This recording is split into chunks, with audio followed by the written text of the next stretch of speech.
Assalamualaikum warahmatullahi wabarakatuh.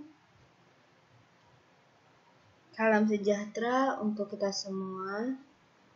Alhamdulillah, pada kesempatan kali ini kita bisa bertemu kembali dalam pembelajaran IPA kelas 8. Sebelum memulai pembelajaran, alangkah baiknya kita berdoa menurut agama dan kepercayaan kita masing-masing. Berdoa dimulai.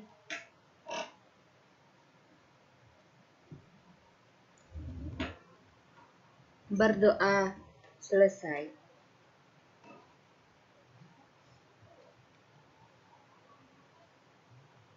Pada pertemuan kali ini, kita akan membahas materi lanjutan dari materi sebelumnya, yaitu materi kita pada kali ini adalah otot dan gangguan sistem gerak manusia. Adapun kompetensi dasar dari pembelajaran kita adalah menganalisis gerak pada makhluk hidup, sistem gerak pada manusia, dan upaya menjaga kesehatan sistem gerak. Menyajikan karya tentang berbagai gangguan pada sistem gerak serta upaya menjaga kesehatan sistem gerak manusia. Adapun indikator pencapaian kompetensi kita yaitu mendeskripsikan jenis-jenis otot, mendeskripsikan fungsi otot bagi manusia, menyebutkan jenis-jenis gerak yang melibatkan otot yang bekerja di bawah kesadaran, mendeskripsikan gangguan yang terjadi pada sistem gerak, mendeskripsikan upaya menjaga kesehatan sistem gerak, menyelidiki perbedaan diameter otot pada saat berkontraksi dan berelaksasi, membuat artikel tentang berbagai penyakit dan kelainan pada sistem gerak serta upaya menjaga kesehatan sistem gerak manusia. Adapun tujuan pembelajaran kita yaitu setelah mengikuti pembelajaran, diharapkan siswa mampu untuk mendeskripsikan jenis-jenis otot, fungsi otot bagi manusia, menyebutkan jenis-jenis gerak yang melibatkan otot yang bekerja di bawah kesadaran, mendeskripsikan gangguan yang terjadi pada sistem gerak dan upaya menjaga kesehatan sistem gerak, menyelidiki perbedaan diameter otot pada saat berkontraksi dan berelaksasi, membuat artikel tentang berbagai penyakit dan kelainan pada sistem gerak, serta upaya menjaga kesehatan sistem gerak manusia. Langsung saja kita ke materi kita yang pertama, yaitu otot. Otot adalah alat gerak aktif, karena otot inilah yang menggerakkan tulang dan juga persendian kita. Otot dapat berkontraksi menjadi lebih pendek, dan saat berkontraksi, otot memerlukan energi. Selain berkontraksi, otot juga bisa berelaksasi. Kalian perhatikan pada gambar ilustrasi berikut. Di gambar ilustrasi tersebut adalah gambar otot lengan, di mana keadaan yang pertama adalah otot bisep berkontraksi. Ketika otot lengan dalam keadaan berkontraksi, diameter otot lengan akan membesar karena saat melakukan kontraksi, otot akan memadat dan menjadi lebih pendek. Sedangkan kebalikannya, ketika otot lengan dalam keadaan relaksasi, otot akan memanjang sehingga diameter otot lengan akan mengecil. Oke, kita lanjut ke materi macam-macam jaringan otot. Yang pertama akan kita bahas yaitu tentang otot rangka atau otot lurik. Gambarnya bisa kalian lihat. Pada otot rangka, sel-sel ototnya memiliki garis-garis yang melintang. Otot rangka ini sesuai dengan namanya, otot rangka, maka dia itu melekat pada tulang atau pada rangka. Dan melekat pada tulang ini dengan perantaraan tendon. Tendon itu bentuknya seperti pita tebal, berserabut, dan juga liat. Pergerakan otot rangka tergolong ke dalam otot sadar. Artinya, kalian bisa mengendalikan pergerakan otot tersebut. Misalnya, kalian mengangkat tangan kalian, melangkahkan kaki kalian, atau kalian membungkukkan badan kalian. Pergerakan tubuh kalian itu dengan bantuan otot rangka atau lurik bisa kalian kendalikan. Namun, otot rangka ini cenderung cepat lelah. Misalkan saja kalian mengangkat satu kaki kalian. Mungkin kalian tidak bertahan terlalu lama karena akan terasa pegal. Hal ini disebabkan karena otot rangka tadi cepat lelah. Begitu juga kalau kalian mengangkat tangan kalian, misal kalian merentangkan kedua tangan kalian. Dalam waktu beberapa menit, tangan kalian juga akan terasa lelahnya. Kita lanjut ke macam jaringan otot selanjutnya. Setelah otot rangka atau otot lurik yang kita bahas tadi, sekarang kita akan membahas tentang otot polos. Bisa kalian lihat pada gambar. Di situ ada ilustrasi gambar otot polos dan juga organ yang memiliki otot polos. Otot polos itu berbentuk gelendong serta memiliki sebuah inti pada setiap selnya. Biasanya otot polos ini terdapat pada lambung, usus halus, rahim, kantung empedu, juga pembuluh darah. Nah, otot polos itu juga berkontraksi dan berelaksasi, tapi kontraksi dan relaksasinya cenderung lambat. Dan otot polos tergolong ke dalam otot yang tak sadar, atau kalian tidak bisa mengendalikan gerakan otot-otot tersebut. Misalnya, kalian tidak bisa menahan pergerakan otot di pembuluh darah. Kalian suruh stop pergerakan ototnya. Tidak bisa, bukan? Kalian tidak bisa memberikan perintah kepada otot-otot polos. Karena itulah otot polos tergolong ke dalam otot yang tak sadar, di luar kendali kalian. Kita lanjut, yaitu ke jenis otot selanjutnya adalah otot jantung. Sesuai dengan namanya, otot jantung berarti hanya ditemukan di jantung. Otot jantung itu memiliki garis-garis yang mirip dengan otot rangka.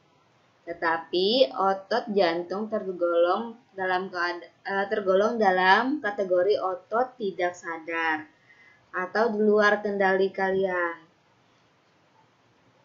Jadi kalian tidak bisa mengendalikan pergerakan otot jantung. Misal kalian tidak bisa memberikan perintah kepada jantung kalian untuk berhenti berdetak beberapa detik misalnya.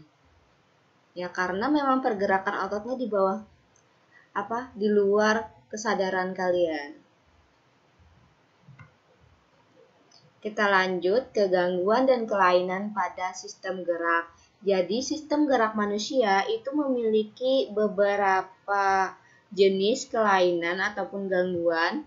Yang pertama ada riketsia, ada osteoporosis, ada artritis, ada fraktura atau patah tulang, ada juga kelainan tulang belakang.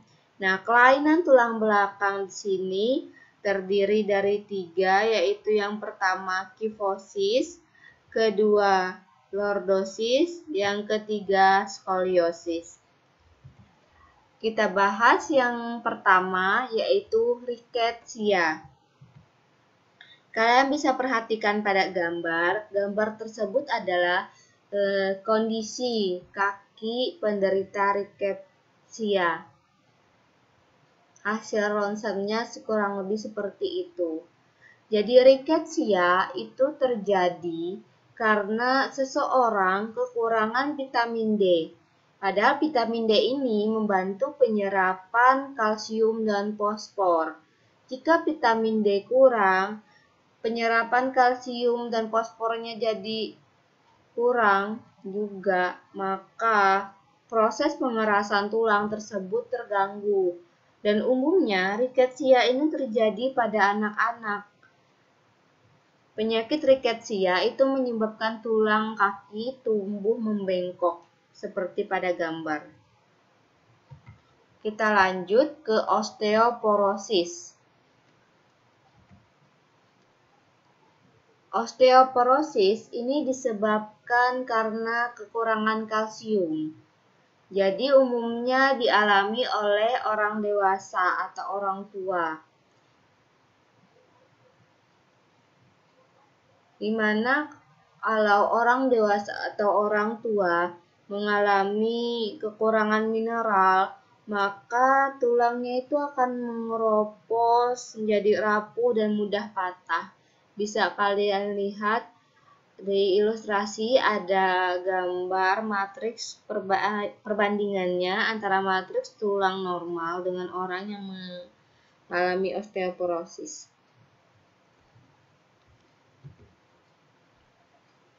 Kita lanjut ke gangguan selanjutnya, yaitu artritis.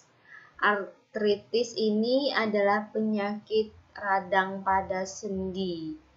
Jadi penyakit sendi artritis ini terjadi karena sendi itu mengalami kerusakan. Salah satu jenisnya yaitu rematik. Penyebab dari artritis yaitu metabolisme asam urat yang terganggu, sehingga asam urat tersebut menumpuk pada sendi yang mengakibatkan sendi terasa nyeri, kaku, juga susah untuk digerakkan. Kita lanjut ke fraktura atau patah tulang. Bisa kalian perhatikan gambar berikut. Pada dasarnya tulang manusia itu lumayan kuat, tetapi bisa mengalami fraktura atau patah tulang apabila mengalami benturan yang sangat keras. Misalnya saja ketika mengalami kecelakaan, terjatuh dari ketinggian yang lumayan tinggi, dan membentur sesuatu yang sangat keras tadi, sehingga tulangnya mengalami patah. Kalian lihat di gambar, fraktura atau patah tulang itu dibedakan menjadi fraktura tertutup dan fraktura terbuka. Fraktura tertutup terjadi jika tulang yang patah tidak menembus ke permukaan kulit. Sedangkan fraktura terbuka terjadi jika tulang yang patah menembus sampai permukaan kulit. Jadi tulangnya itu sampai kelihatan dari permukaan kulit. Sedangkan menurut bentuk patahan, fraktura itu ada yang fraktura oblik atau miring, di mana tulangnya itu patah bentuknya agak miring. Kemudian ada kominuta. Kominuta itu tulang yang patah membentuk serpihan-serpihan. Jadi kayak ada remukan gitu di tulangnya. Sedangkan spiral adalah patahan tulang yang bentuknya seperti spiral. Kita lanjut ke kelainan tulang belakang. Yang pertama kita bahas tentang kifosis. Kifosis, bisa kalian lihat perbedaan gambarnya antara orang normal dengan orang kifosis. Kifosis ini merupakan kelainan dengan melengkungnya tulang belakang yang berlebihan di bagian dada ke arah belakang, sehingga tubuh penderita kifosis ini terlihat bungkuk. Nah, kifosis ini bisa disebabkan karena penyakit, misalnya tuberkulosis atau TBC, bisa juga disebabkan oleh riketsia. Kifosis juga bisa disebabkan sama kebiasaan duduk yang salah. Misalnya kebiasaan duduk yang sering membungkukkan badan terlalu sering. Kita lanjut ke kelainan tulang belakang selanjutnya ada lordosis. ilustrasinya bisa kalian lihat di gambar. Lordosis itu merupakan kelainan dengan melengkungnya tulang belakang yang berlebihan di bagian pinggang ke arah depan. Oleh karena itu, pinggang penderita lordosis itu akan terlihat lebih menonjol ke depan. Penyebab lordosis ini biasanya karena perut penderita yang terlalu besar. Misalnya orang yang sedang hamil atau orang yang mengalami kegemukan ataupun obesitas. Bisa juga disebabkan oleh riketsia dan kebiasaan duduk yang salah.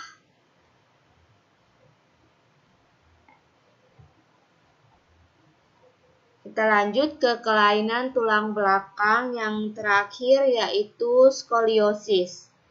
Jadi skoliosis ini merupakan kelainan dengan melengkungnya tulang belakang itu ke arah samping, bisa ke arah samping kanan atau ke arah samping kiri. Penyebabnya bisa jadi karena polio atau kebiasaan duduk yang salah.